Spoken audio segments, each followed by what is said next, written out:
Hi guys! If you're an artist or a designer supplementing your income by selling seamless repeat patterns, stick around. In this video, I will show you what a client would expect to receive from you when they license a design. In a way, this is a tutorial on how to package your digital product.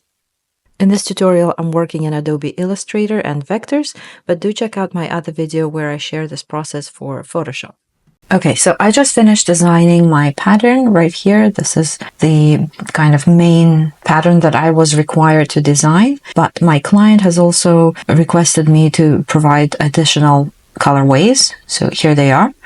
This is the artboard, the only artboard that I have so far.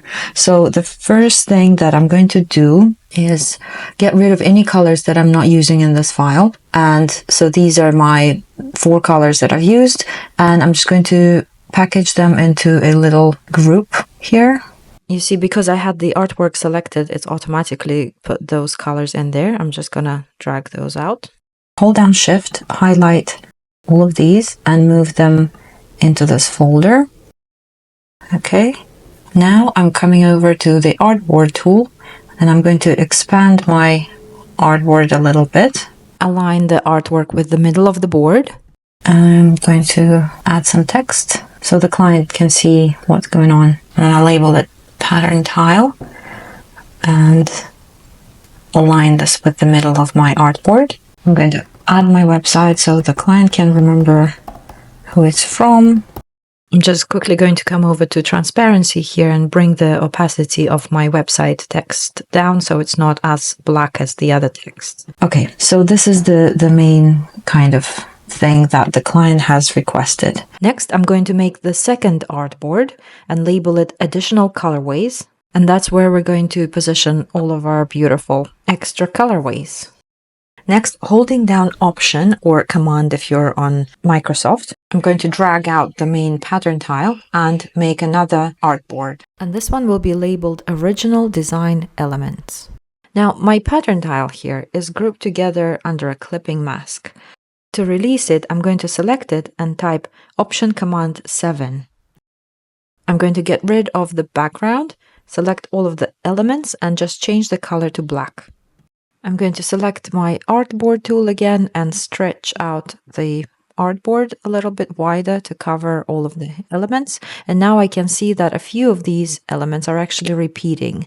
I'm going to go ahead and remove them. We don't need several elements repeating twice because that just increases the size of our file unnecessarily. And I'm just going to trim down the artboard. Great, we are nearly finished. The only thing that's left to add, which is very important, and that is our color palette. The reason why it's important is because your client might be using your design to print textiles in Turkey or stationery in China. Everyone's screen calibrations are different and everyone's printers work differently. So it's important to know what your color codes are. So let me show you how to get them quickly.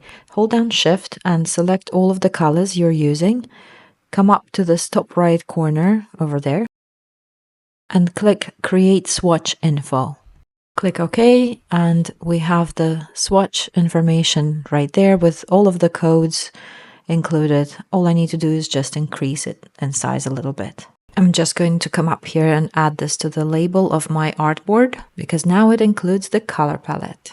The next thing I need to do is make sure each of my pattern tiles is included in the color swatches panel for pattern fill. To do that, I'm going to select each individual pattern tile, go to Object, Pattern, Make, and then click on Size Tile to Art.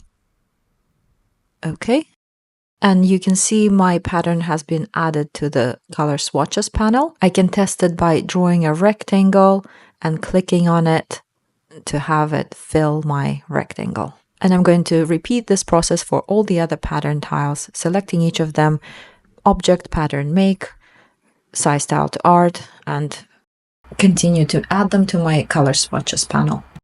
I hope this is making sense to you guys and you're finding this tutorial useful. If you are, please subscribe, like, and share. My channel is very new and your support is deeply appreciated. When all of that is done, we can finally start to export our work. First, let's start with original elements. I'm going to select all of this, right click and go collect for export as multiple assets. And as you can see, we can preview everything that's being exported. We are going to choose the format, which it should be PNG, export. And now the software is asking us where we want to export it. It's going to go to my desktop. I want it in a new folder called Design Elements, choose. And if I move this over here to the side, you'll see that my new folder has been saved there on the desktop. And if I quickly pop that open for you, you can see that all of our design elements have been saved there.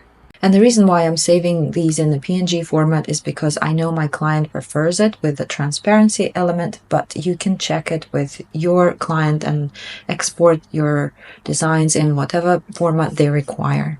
Now we need to repeat this process for all of our pattern tiles. So I'm going to select them all, right click and choose collect for export as multiple assets.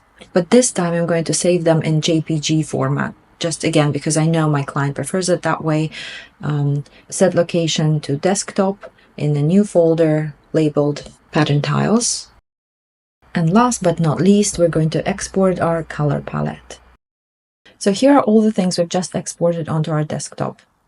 We have the editable Adobe Illustrator file, the individual design elements,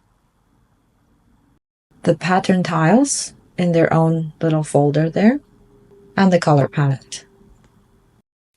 Now I'm just going to group them together into a single folder, right click on it and compress it. The compressed folder is what I'll be sending to my client.